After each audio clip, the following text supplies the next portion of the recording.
রুশ পারমাণবিক সুরক্ষা বাহিনীর প্রধান বোমা বিস্ফোরণে নিহত।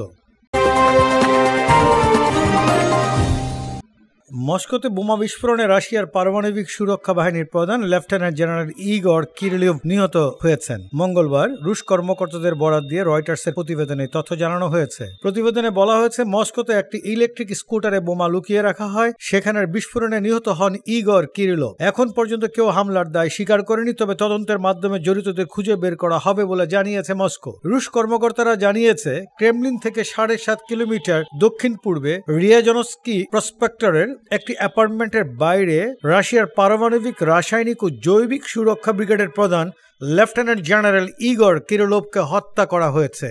তদন্তকারী কর্মকর্তারা জানিয়েছে, বিস্ফোরণে কিরিলভের এক সহকারীও নিহত হয়েছেন।